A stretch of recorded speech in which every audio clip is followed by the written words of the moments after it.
Hello everybody and welcome back to Let's Play Xenonauts. So, looking at the wiki, it looks like for us to progress our tech game, particularly when it comes to armor and vehicles, in terms of our interceptors and dropships, we are going to have to do a carrier or a battleship. Neither of which is exactly fun. The carrier is the one that we are much more likely to actually do, because we are in no position to deal with a battleship right now, I would say. So, next carrier we find, particularly if it has a decent composition of aliens according to our quantum cryptography center, is one that we are going to be assaulting. Obviously with the Alpha team, although they are not very alpha right now, with only 2 people who are particularly good. Although, looks like Lucy here with the shotgun is kind of getting up there now. She's got 71 time units, which is, you know, a decent improvement. You know, Lucia with the rifles actually already up to 100, as noted previously, 97 on accuracy. And then Irina here is at 94 on time units. She's not nearly as accurate though, which is a little shocking. I'm a little surprised you're that far behind.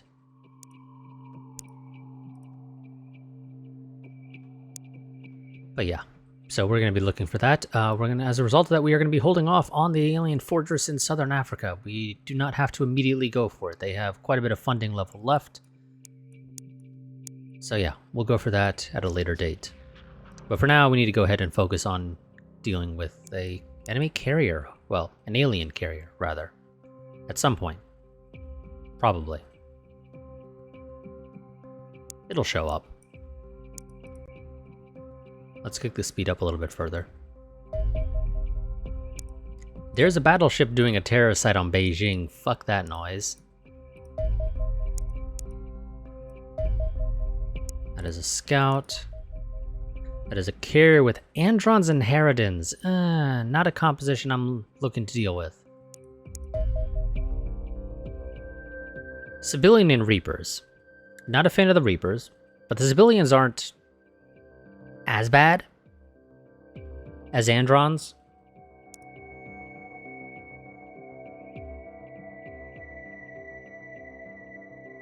Yeah, like I said, I'm not a fan of the Reapers. But I think we can deal with that. And besides, some of them will die in the crash anyway. Supply ship, no thanks. Caissons and Wraiths, ooh, That one's an interesting one. Caissons are easy to deal with, generally speaking. Wraiths, while annoying, are also relatively easy to deal with, because while they can teleport around and all that jazz, they, in theory, can't fire on their turn. When they, or, you know, they can't fire immediately after doing that. There's a battleship. We are not going for that.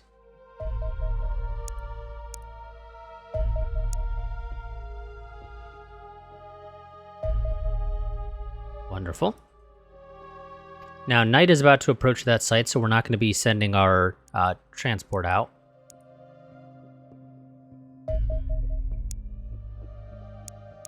Wonderful. We're not going to have to deal with the terrorist site in Beijing.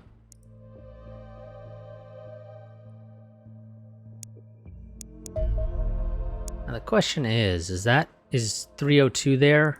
Gonna head out? Is it 302? Yeah, I think it's 302. No, it looks like he's not going to be doing it.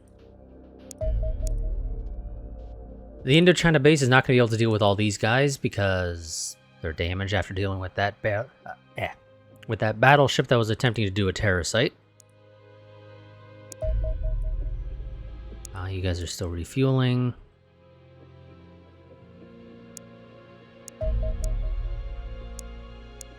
Go ahead and shoot that down.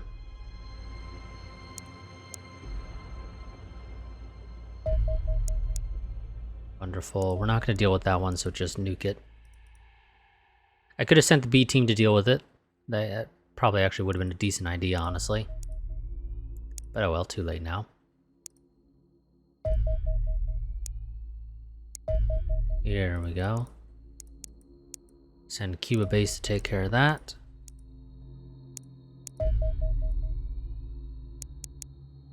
I think you guys are fine without refueling.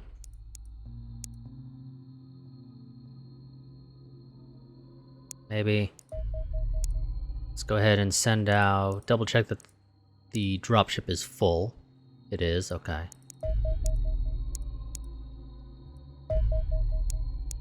Wonderful.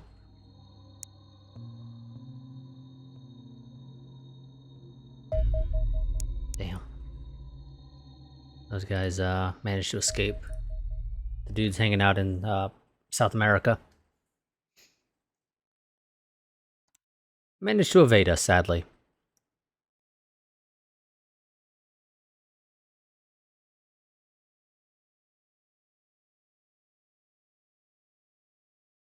So my experience with carriers is that generally speaking, they tend to be decent sized maps and they tend to have very little cover.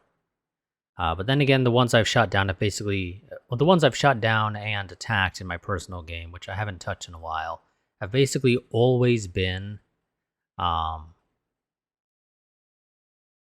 like in desert biomes. So I don't know if maybe they're better in more urban environments, which is not the case here.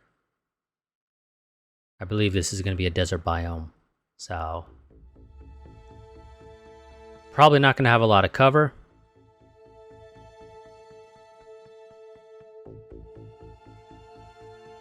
Oh no, it ended up being an urban environment. Okay, well, so this is the one that had the Reapers. Unless I shot down the wrong one, which I don't think I did.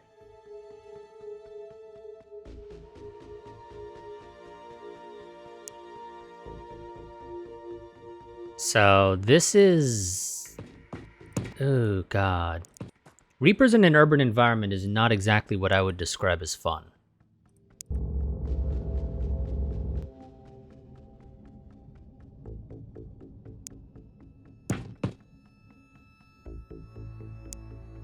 So they're gonna have at least... so this was, what was it?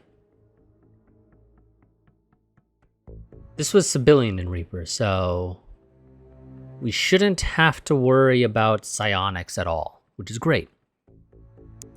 Because this team is not full of a bunch of ultimate badasses that will just be effectively impervious to psionic attacks unless, you know, it's constant every single turn.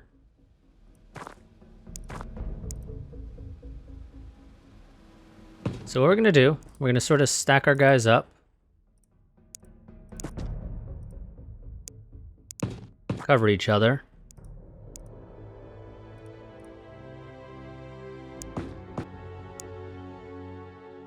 Oh yeah, we got a fucking newbie. Private Jakub Novak. Oh, he's not gonna enjoy this in the slightest, I can tell you that right now.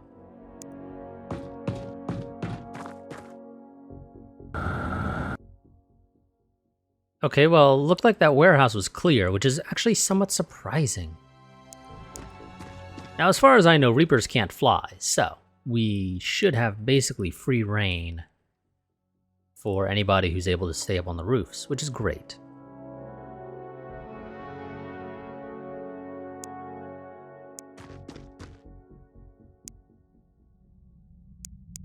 So we're gonna get our rifle peeps up on the roof. At least as much as we can.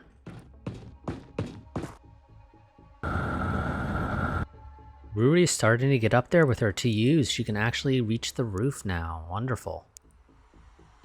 Yes, because I told you to move and crouch. Well, even if I didn't, you wouldn't have enough TUs to do it anyway. But it certainly didn't help.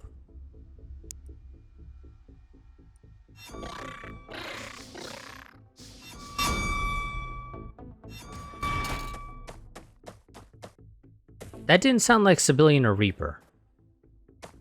Did I shoot down the wrong one? I might have shut down the wrong one. Game, now you got me paranoid.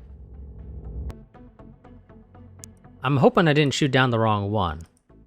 Because I'd rather not deal with the psionics.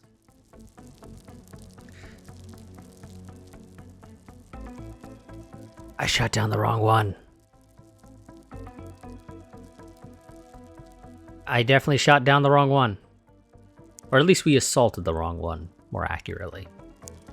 So we're going to have to deal with a wraith. Well, a number of wraiths. There was, what was it, 6 wraiths and 14 caissons, I believe it was. Something like that.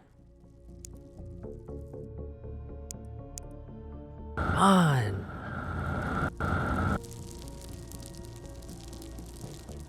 I tell you to go up. Can you get a shot off?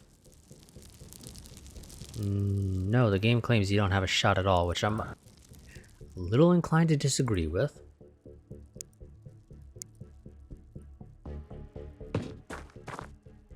But I'll take your word for it, game.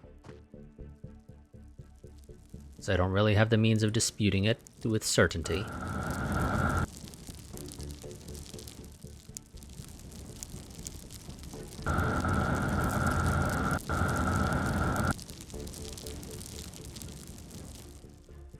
Okay, now, obviously, wraiths could pop up here, which is an annoyance.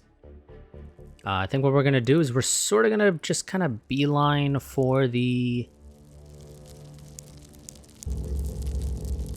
UFO.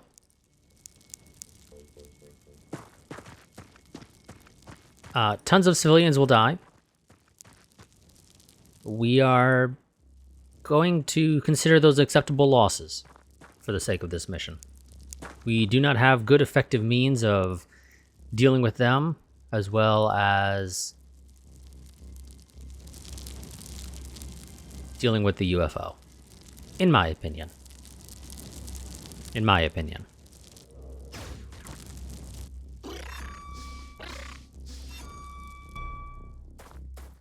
Now, there are a number of armed forces. We saw a couple of officers with laser weapons. I think they always use laser rifles, even though they use pistols, I believe, normally.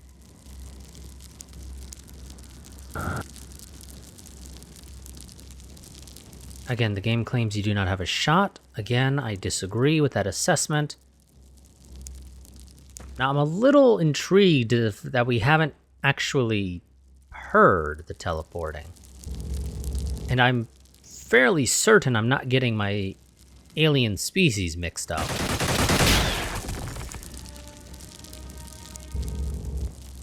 I could be, but I do not believe I am.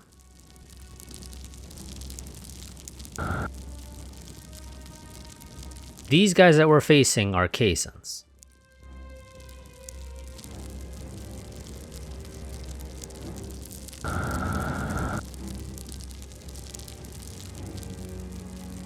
So long as my recollection of alien species is correct, these are caissons.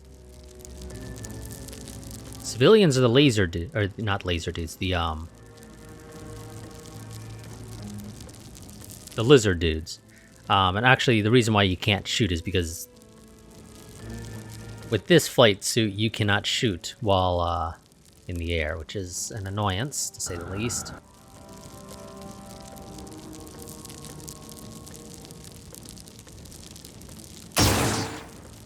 You missed.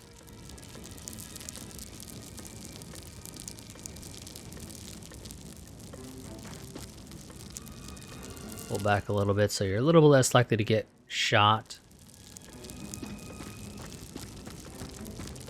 The ground team is going to make their push. Or rather, continue their push.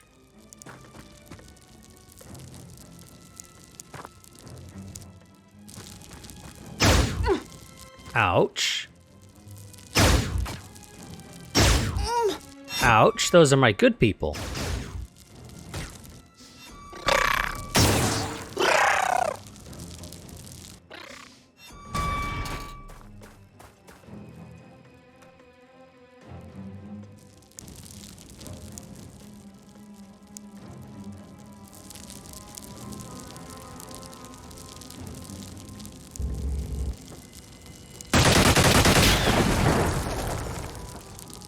didn't kill him, but I think that did clear your vision at least.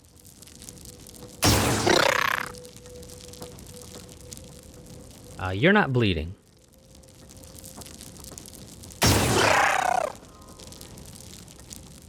You are, however. Irina can never catch a break. I'm pretty sure she was literally in the hospital earlier. Okay, that at least deals with your bleeding.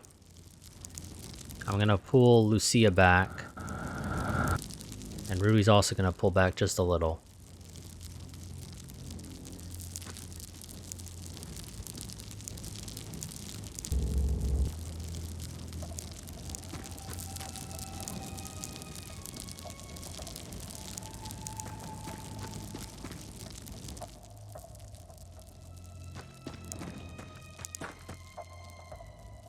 As far as I can tell, that looks to be clear.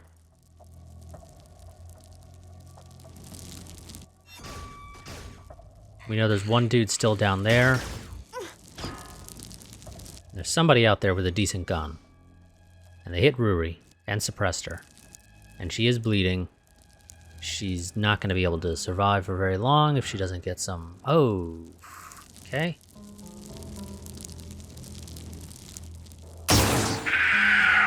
Fuck off.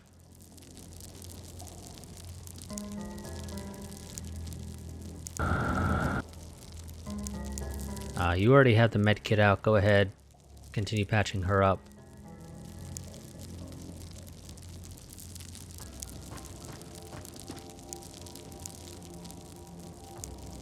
There you go. Rudy will survive. At least for now. Are you fully... Yes, all your damage has been... Well, at least what we're allowed to heal up has been dealt with.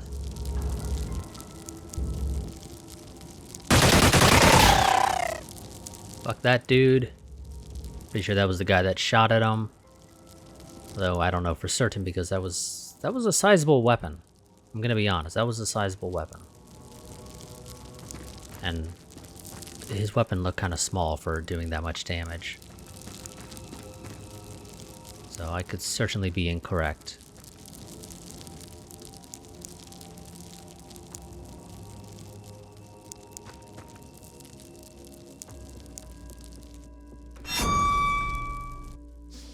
Trying to psionic us again.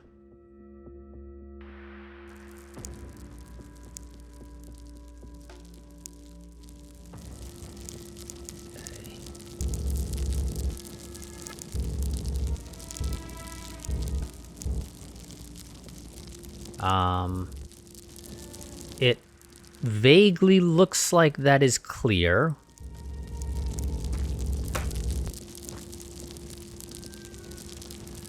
Oh, I didn't even see him there. You do not have a ability to really shoot.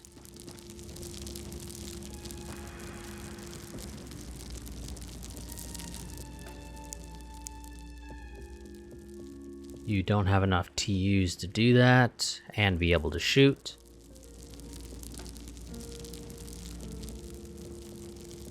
Lucia could, but I don't think she'd be able to escape in the event.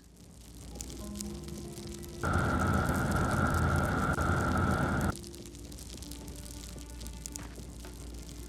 mean, she's got good accuracy.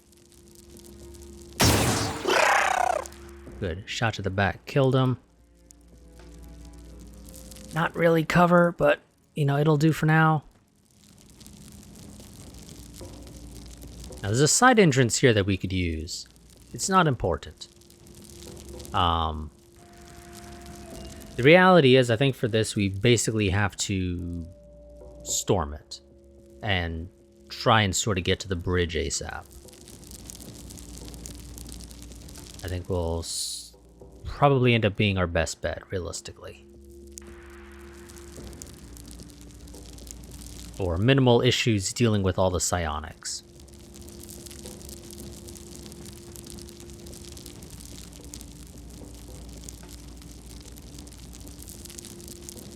Now, the annoying thing is we do not have any real cover approaching here.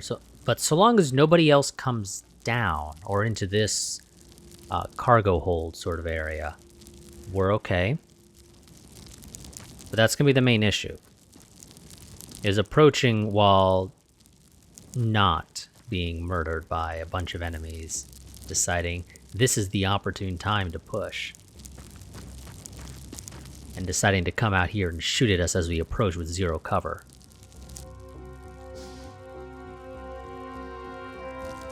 So our vehicle is going to be basically serving as our overwatch for this. It's not the greatest, but it's what we got.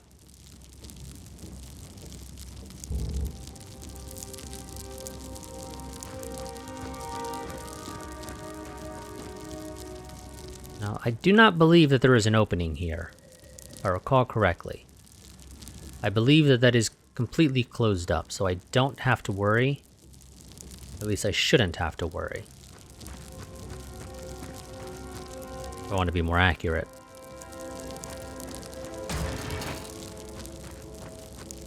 About the enemy just sort of popping in from above and shooting at us. I believe. My recollection could be incorrect. I don't believe it is. And it kind of looks like the enemy didn't really spend many resources outside, which I'm not a fan of. Now, because these teleporters are only 1x1s, we will not be able to bring the vehicle up with us, but it could attempt to clear out the rest of the bottom floor and then check out outside and, you know, just kind of hold the entrance for us. Probably what we're going to have to do.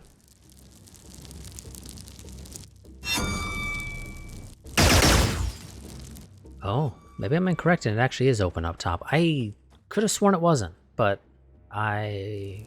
somebody definitely shot at us and suppressed us.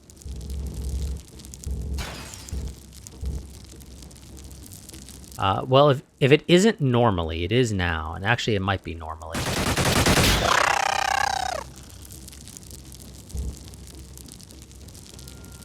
Yes, it looks like it actually might be normally, which I'm not a fan of.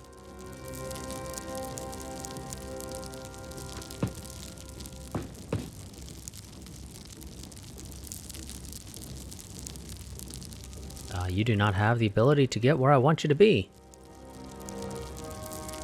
You can almost get to where I want you to be, but not quite. And I really don't want to be standing out in the center, because that's just asking for trouble.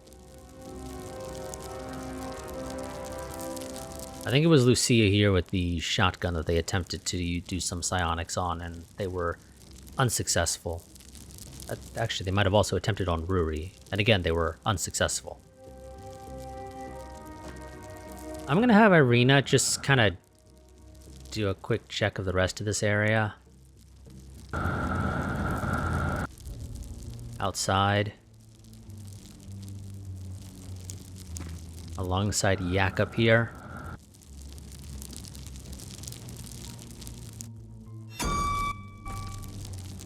There's somebody else outside. He tried to shoot Yak up and he missed.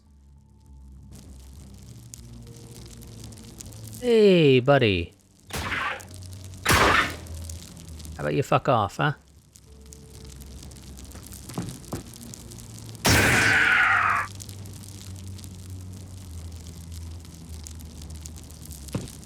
Nobody likes you.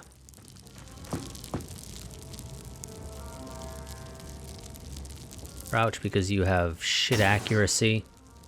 Holy shit, you had a 92% and he missed.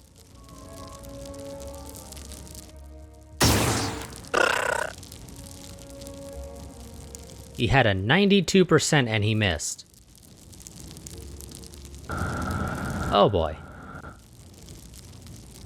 Jakob, you're not really instilling me with confidence. I want you to know that. Actually, technically, this thing would have to destroy the walls and the doors to get through. I mean, I can do that, but that's actually kind of a waste. So I think it's just going to sort of set up shop here. And just sort of watch the front.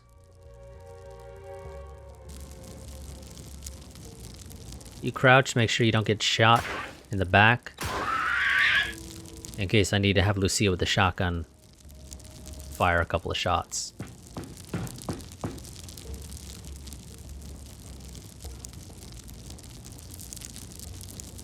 Oh, I told you to crouch. It's very important that you crouch. I would love for you to be able to move, but you can't, so you're not.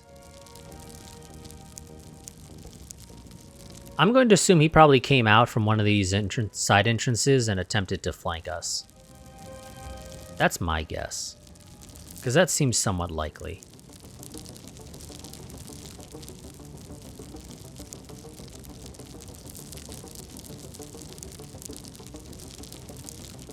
We're gonna have Lucia start making her way over. Alongside Ruri.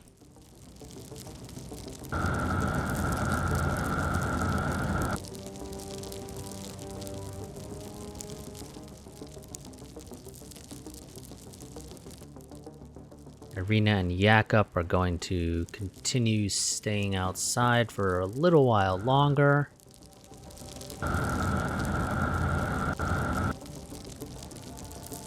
Now, I believe the final tier of light armor, which does also have this jetpack functionality, I think with that one you can shoot.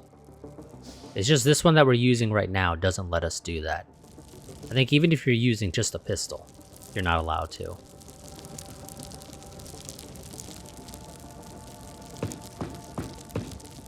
You can't get through because of this fire here. You don't want to run through it.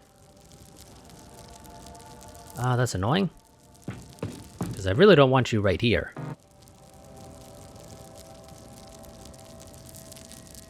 I feel like they're just kind of asking for trouble. Personally.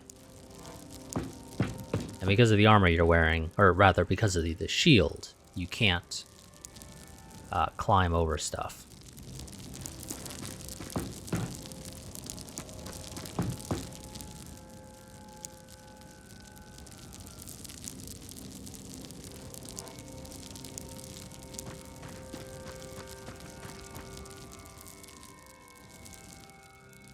I'm going to go on the assumption that there's nobody else up there.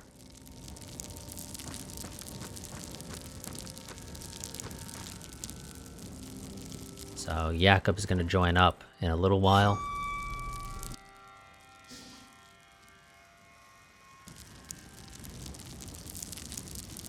Okay. Get on the transporter pad. This room appears clear.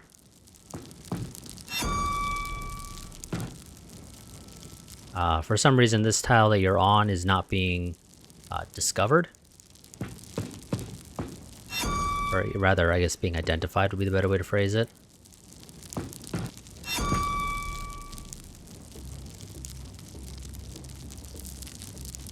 I have zero clue what the hell's going on there. It's just the game said, no, I don't feel like identifying what that tile is. I think the game gets a little janky on some of these larger UFOs. When you have a bunch of destroyed space. That's what I'm gonna go with. That's the justification.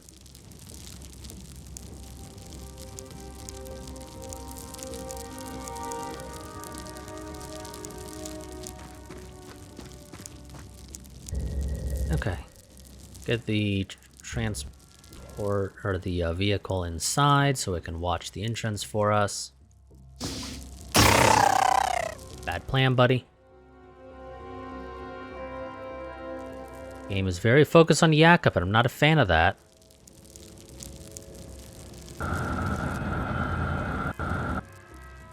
I mean, I understand he was the last guy I had selected, but still. Okay, that door seems to be on fire on the other side, and that means I can't go through it.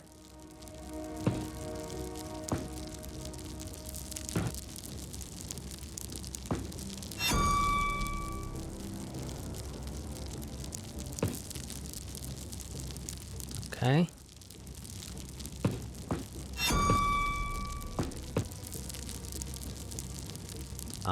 Can you even get up there?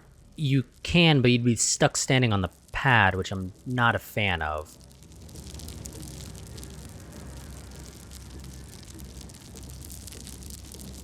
And I think part of it is because you want to use this one.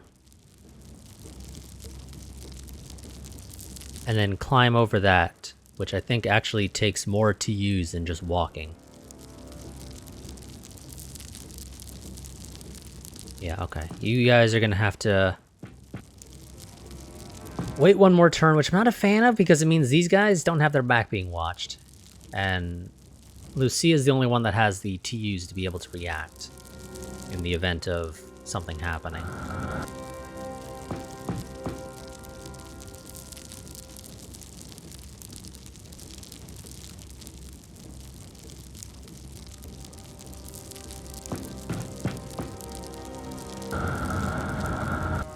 So if an enemy comes into the room from the other door that's not currently covered, yeah, that could go badly. I could have the commander, Lucia Vasilyeva, push up, but then she doesn't have enough TUs to be able to actually shoot anyway. So that's not a great plan. It is a plan. It is a terrible plan, however, in my opinion. So we're just gonna hope nobody runs into the room from the other door. And it looks like our, not necessarily prayers, but, our hopes were answered.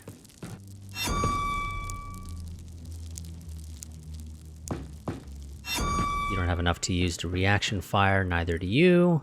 That sucks. God, I would love to go ahead and also clear this floor, given the opportunity. It's a little hard to do that right now, because the people I would send to clear it, or to make sure it's clear rather, are kind of, beat to hell. Oh shit, there's this fucking big ass door over here that I need to cover as well.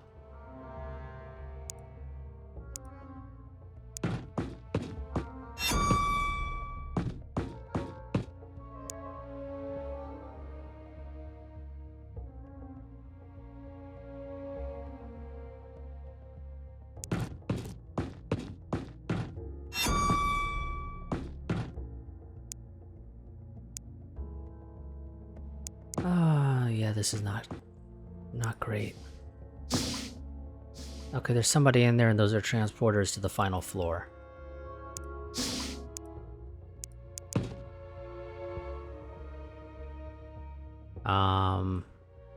Those, I believe, only take you down. I think you have to use these at the front to get up to the final floor.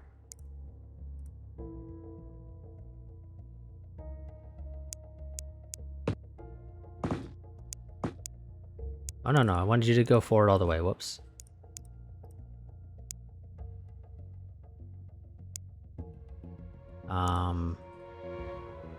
The annoying thing about a 1x2 door is that you can't quite stack up with your shield on the side and your shotgun on the other side.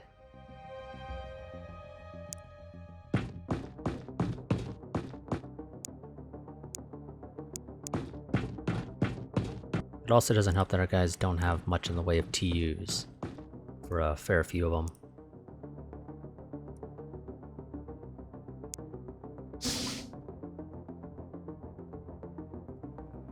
Yeah, we're gonna ignore that.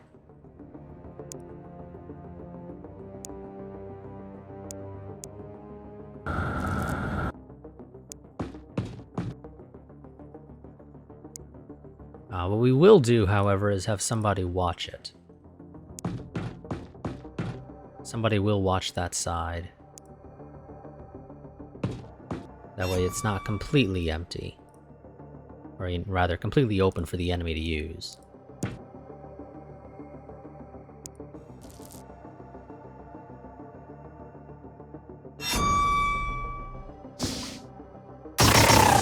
There we go, great job. Now, I imagine he's probably not the last psionic dude. That seems like a reasonably safe bet to me. That there's probably at least one more psionic dude.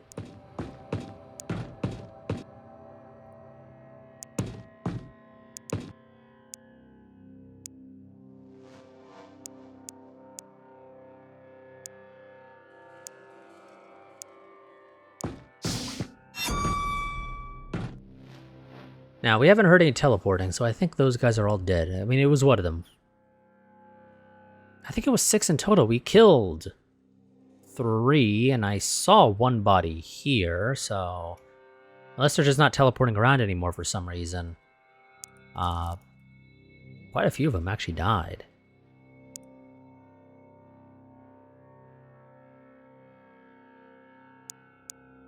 Okay, Lucia with the shield push up. Now, yeah, this is where it becomes less and less fun. Now, we are lucky that there's no enemies right here. I've had times where I've come in here, and there's enemies in this room. So you try to deal with them, but you don't really have the ability to get enough people in here quickly to be able to also overwatch. And there's no guarantee that they will reaction fire if somebody opens either of these doors. And so you can have an enemy where you deal with the dudes over here, I guess on the actual bridge, which oddly enough seems to be in the rear. We'll just ignore that, I guess.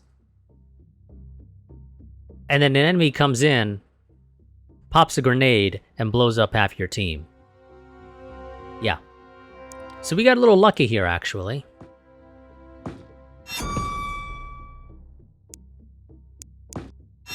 Because we actually only have to watch the doors.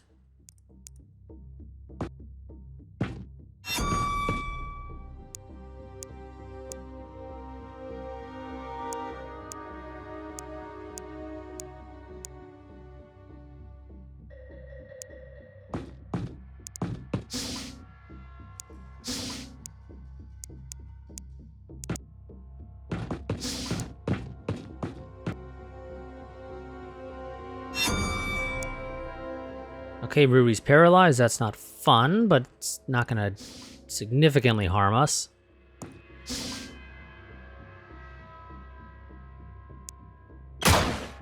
Okay, you missed. You hit with that one. Now, question is there anybody else in here, or is it just him? Because if it's just him, I don't mind running a shotgun guy in and just fucking blasting him.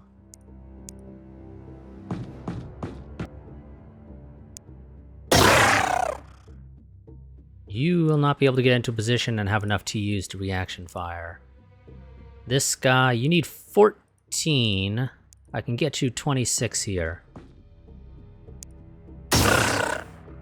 Which kneecaps him, but then this guy is still alive, and I don't have the means of dealing with him unless... There we go.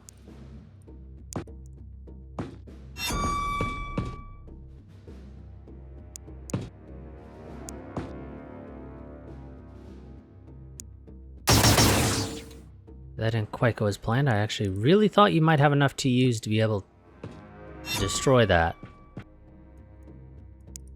There we go. That's all of them. Wonderful. And Commander Lucia Vasilyeva earns herself the Distinguished Service Medal, granting her an extra 3 bravery. Does she need more bravery? Not really. Does it benefit her? Sure, why not? And that is awarded for participating in 30 combat missions. She's going to be out for 2 days with some minor injuries. Ruri's going to be out for a week. Irene is going to be out for just under a week as well. Violet gets promoted to lieutenant. Lucia Ivanova gets promoted to lieutenant. And Jakub gets promoted to corporal. He didn't do much. He fired a couple shots. Healed Irene, I believe it was, that he healed.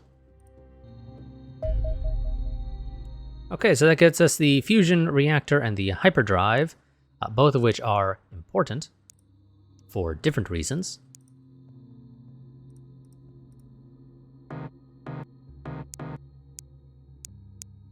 Do I not have scientists here? I thought I had scientists here. I do. Oh, the game automatically applied. 30 and 30, okay.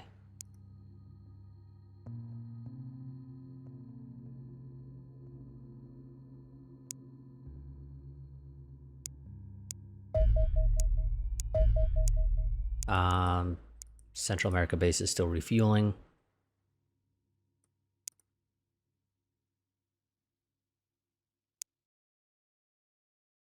Okay, so I would say that overall that was actually a very nice mission. I'm surprised we didn't take more losses, but I think we got real lucky.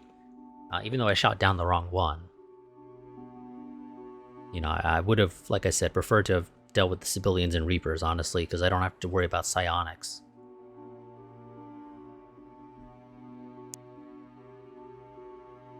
It's fine. It still worked out acceptably.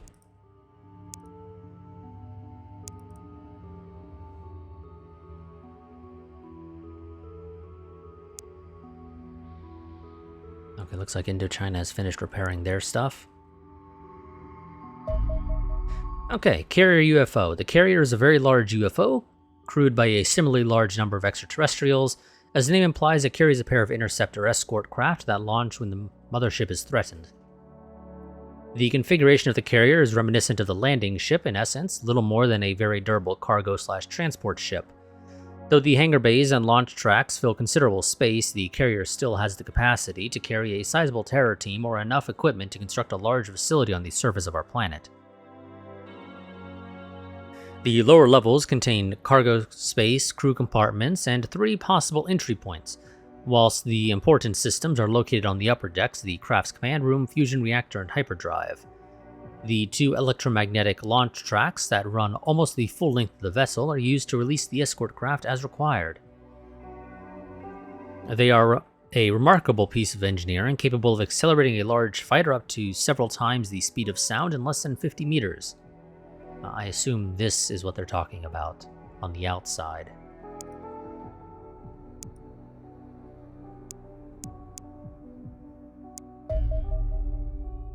Okay, alien assault analysis. Document type, tactical briefing, enemy vessel type, carrier class, analysis. The carrier class vessel is exceptionally large, being comprised of 4 decks of considerable length. A large number of teleporters allow access between levels, granting enemy units considerable maneuverability and the opportunity to ambush our operatives from safe locations. Solutions. Excuse me. The carrier-class vessel has a number of vulnerabilities which can be exploited to allow our operatives superior access to the alien vessel. At ground level, 2 weak points have been identified towards the rear of the enemy vessel, which allow a 2-pronged assault into the vessel's lower engine room. An assault from this position will be safer than an approach from the front of the vessel, as there is no immediate access to the upper decks. Above ground, there are 2 weak points to be found around the middle of the enemy vessel, which allow access to decks 2 and 3. While these weak points can only be exploited by operatives equipped with flying armor, they will allow an opportunity to clear enemy units from upper decks more safely than moving blindly through the vessel's teleporters. There is a final vulnerability at the front of the enemy vessel, 2 stories above the main entrance. The charge is best placed on the right-hand side. Destroying this section of hull will allow access to the forward transporter room on deck 3, which in turn will allow easy access to the command deck. Using this approach may be the most effective way to clear the ship, as it will allow operatives to assault the command deck first and then work their way down the rest of the enemy vessel. You can also just kind of set up shop there as well, after you clear out the top floor, because there's no other way to get to the top floor. Those 2 transporters at the very front are the only ways up. So once you clear that top floor with 1 team, you can have a second team that just kind of sits there defending it in the meantime. And the enemy will just kind of throw themselves at you. The AI is somewhat aggressive in this game. They are somewhat aggressive.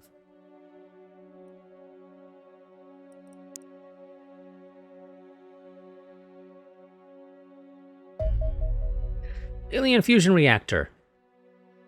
The Alien Fusion Reactor is a large circular construction used to power the larger extraterrestrial capital ships.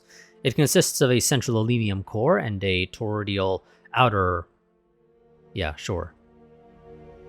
Toroidal? Sure, I don't know, whatever. Outer ring that produces a powerful magnetic field to contain the fusion reaction and the 2.2 billion Celsius temperatures that accompany it. The reactor is not actually fueled directly by alenium. The alenium is used to power the energy fields needed to smash together deuterium, a hydrogen isotope, nuclei, and generate fusion, a process that itself emits a vast amount of energy. The alenium just acts as a starter motor for the process. As deuterium is freely available and not required in large quantities, this allows a weight of alenium to release vastly more energy than it itself contains. The limiting factor is the intricacy of the design. The fusion reactor is much more advanced and would take far longer to build than a pure alenium reactor. It is therefore ideal for larger alien vessels which have vast power demands, but are sufficiently important to warrant use of such a valuable device. We have built a miniaturized fusion reactor in our laboratory using techniques learned from studying the alien design. Shrinking the reactor has caused some loss of efficiency, but relative to its size, no larger than a car engine. It generates at least 20 times more power than anything previously built. It actually puts out almost as much energy as our base reactor. In any case, the ability to obtain vastly increased amounts of power from our existing energy stores is likely to lead to further technological advance, such as fusion explosives. An evaluation of fusion-based explosives is an upgrade to our grenades, rockets, and air-to-air missiles. Hell yeah, I'll take that, thank you very much. And laser mass production. Little late to be telling us about that game, because we've already seen a couple of guys in the past with laser weapons, but we'll ignore that. Perhaps the naked theft of my research has a silver lining after all, Commander. I've been following the progression of our stolen technology through unofficial channels, and it looks like the combined brainpower of this planet has finally cracked a fraction of what my team has managed to create. Laser weapons are now mass-produced on a global scale, and are being hastily issued to as many soldiers as they can crank them out of what industry still exists. You can expect friendly forces to be better armed than they previously were. Our projections suggest the statistical likelihood of a non-Xenonaut soldier dying or being severely maimed in combat has dropped from 95% to 90%. It isn't all sunshine and sparkles, of course. Now that every nation has their own weapons program, successful or otherwise, they're completely dependent on crashed UFOs for selenium and alloys, making our sponsors our biggest competitors for the resources we need to win this war. Furthermore, the Xenoastronomy Lab reports that the alien armada appears to be almost complete with refitting their larger invasion craft. A little late to be mentioning that. These brave heroes are a day late and $1 short. Unless they manage to pull themselves up to our own technological level, we continue to be the best and only hope for mankind. Are you sure that they're only just now almost complete with refitting their largest invasion craft, considering that we've had carriers and battleships now for a little while?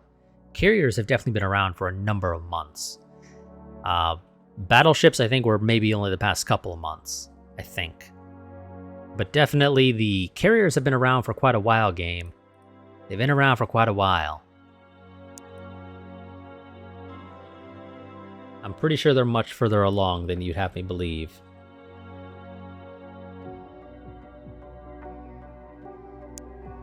Looks like the fusion explosions should probably finish relatively soon.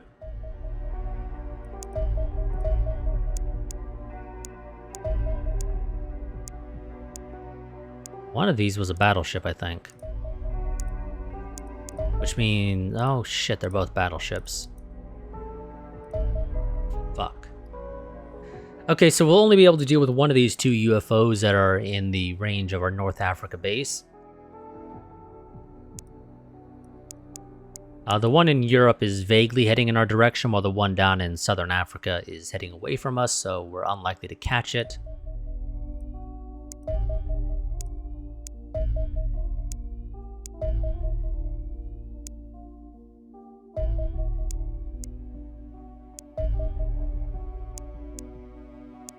And we're not going for that one. We're gonna nuke it. We are not in a position to deal with that. Like, at all.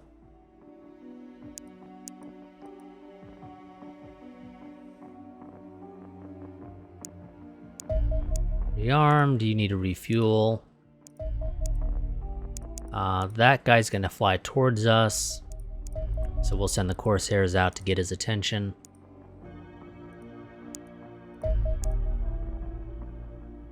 You guys don't need to repair to deal with the landing ship, however.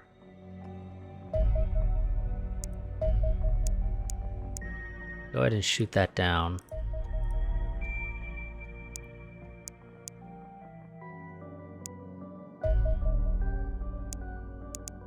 I think you guys can catch him without waiting to refuel. There you go, great job. Nuke that one, we're not in a position to deal with it right now. Especially this part, because this part is going to be ending after we've dealt with this wave, I think. You know, realistically, the Corsairs should be able to take care of that scout without any issues.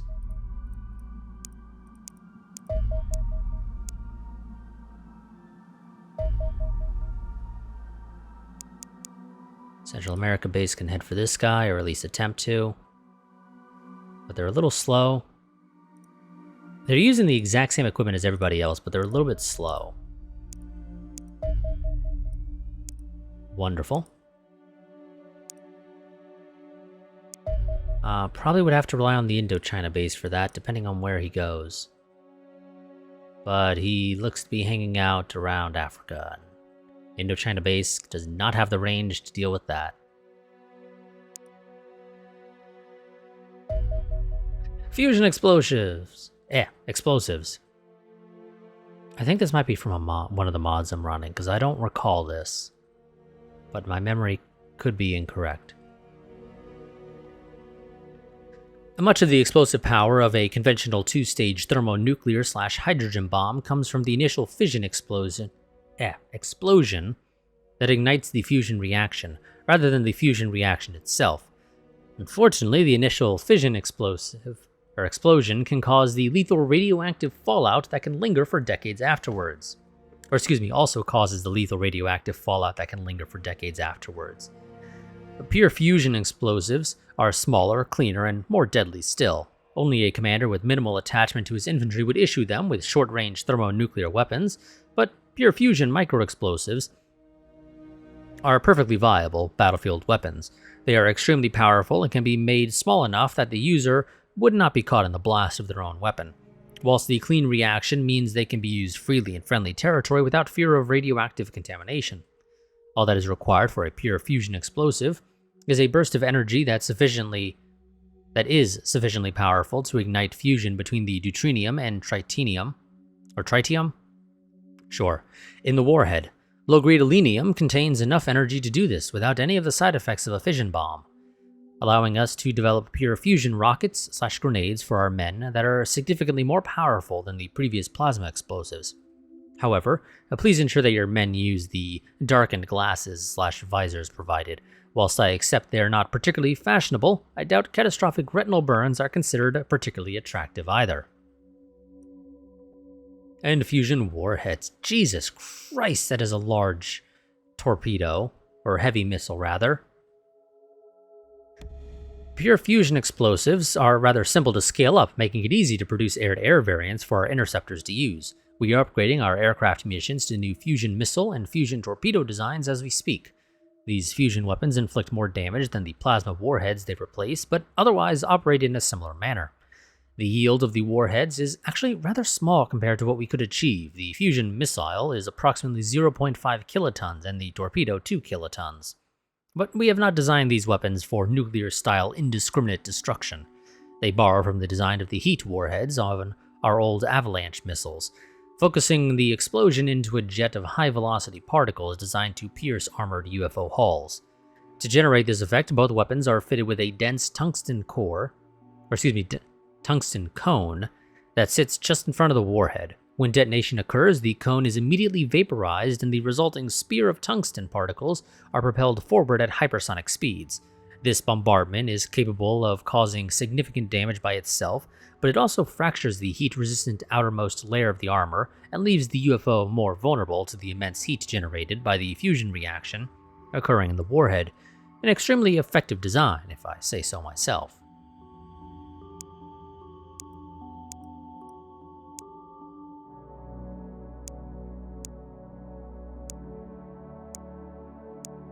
I saw something about a hyper missile. I swear I saw something about a hyper missile.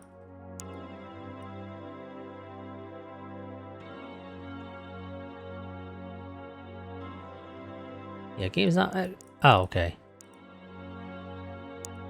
So fusion warheads, but then under here it says hyper missile.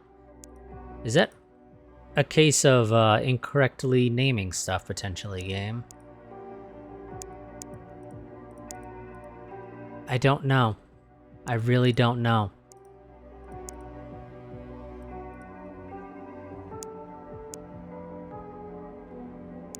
I don't know. I really don't.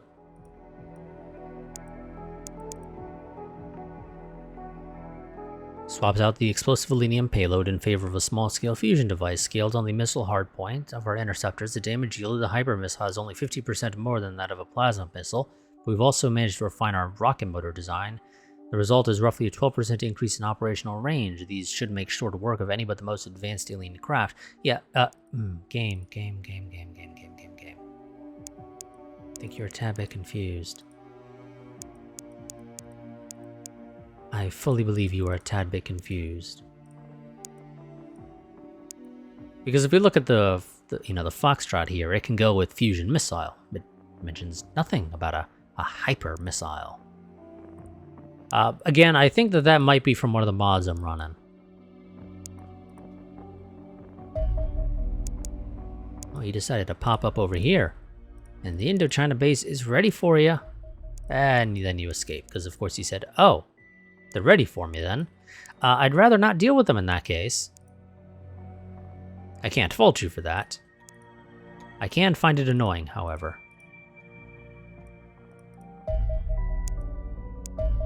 No, I'm afraid I can't let you build another base, game.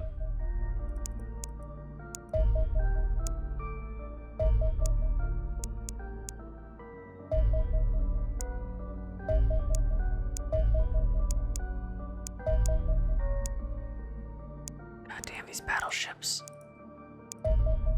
319 is flying towards us. Or not. It looked like it was. Then it said never mind.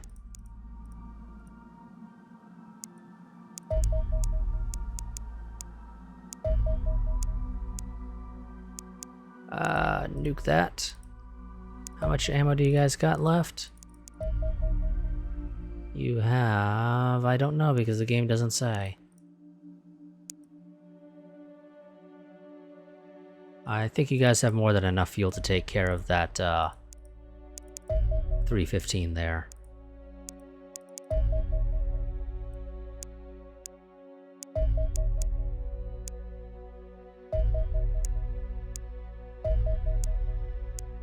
There we go. Now we have 100% shoot downs on those guys. That's fucking sucks.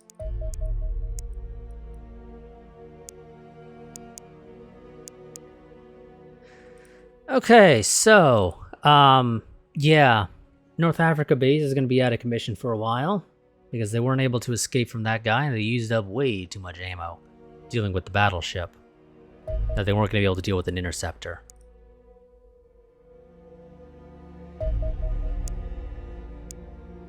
So that really fucking hurts.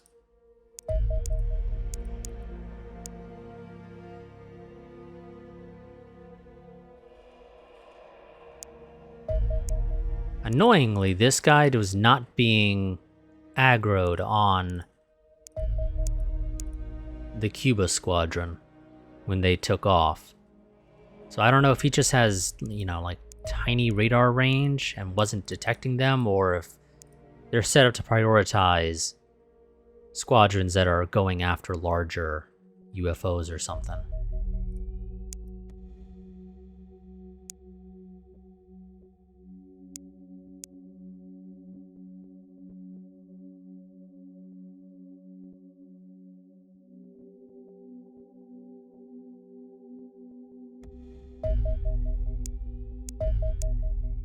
Okay, you've come back. And you went to space.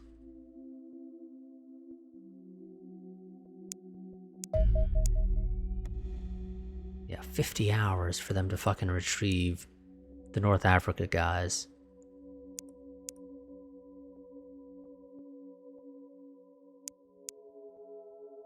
That is really not fun.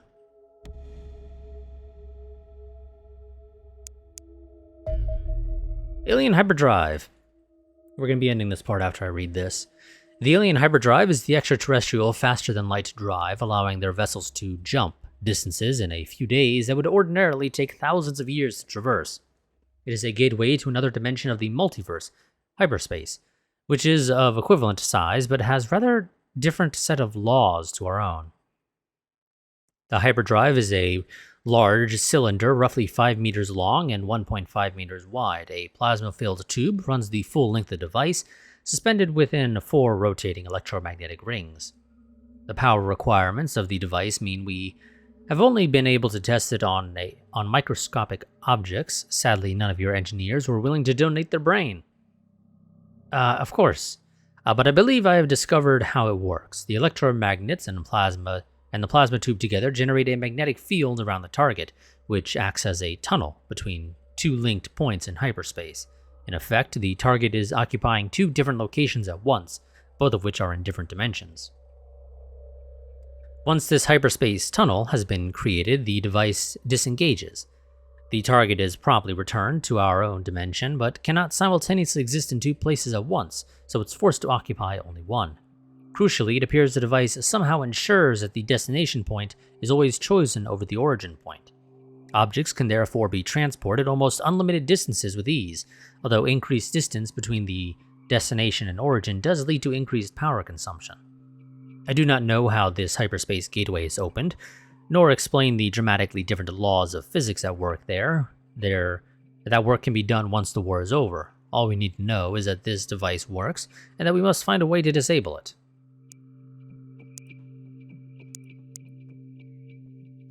Okay, so I think the next thing we need is a landing ship or a cruiser. Because there is one thing that we are missing. And I believe it's called the alien... I think it's just called alien reactor, which is kind of weird. But it's only available on landing ships and cruisers, if I recall correctly from the wiki. So, yep, we're going to have to shoot down a landing ship or a cruiser, and we haven't seen a cruiser in forever. Actually, the aliens seem to only be sending carriers, landing ships, and battleships now. So, yeah, we're going to be needing to shoot down a landing ship, or find one that landed.